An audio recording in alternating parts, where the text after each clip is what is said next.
যে একবার আইব দ্বিতীয়বার হে আর আইতো না আমিও আই যাইছি আজ মনে তো আইতাম না খাইছি ভাই জিনিসপত্র দামটা একটু বেশি আর কি দামে বাংলা খাবার তার দামটা অতিরিক্ত বেশি আর আমার মনে নিয়ে খাইছি যেগুলোর দাম 150 টাকা এগুলোর দাম তারা 300 টাকা 350 টাকা মানে এটা একবারে মানে আশ্চর্যজনক বিষয় যে একবার আইব আবার আশা করি আইতো না বললে কাতে খাইছি জি 3 জন আইছি জি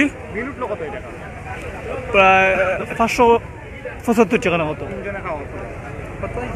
নিজের জায়গা যেখানে সর্বোচ্চ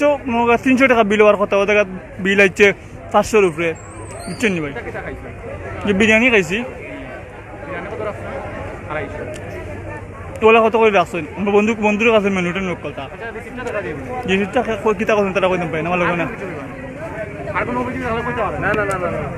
তাহলে আমি অনুরোধ তারা কাছে দামটা একটু কমানি লাগে আর কি পরবর্তীতে মানুষ লাইতে পারেন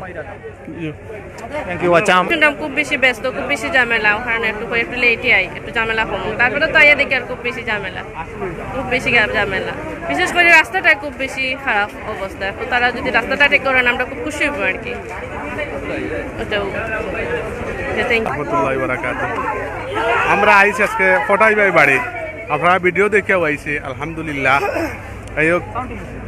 আমরা আবার কিছু খাইছি না অর্ডার দিছি আলহামদুলিল্লাহ সপ্তাহ দেখি এত মোটামুটি ভালো আধা ঘন্টা লাগবো হয়েছে আধা ঘন্টা লাগবো পার্সেল আইতে আলহামদুলিল্লাহ আবার খাইছি না খাবার পরে আপনারা জানাই মুখিটা অবস্থা আর যে রেট দিয়েছি প্রাইস দিয়েছি আমরা না খাবার আগ পর্যন্ত কইতে পারতাম না যে প্রাইসটা প্রাইজের লাগে কোনো সমস্যা না প্রাইস ঠিক আছে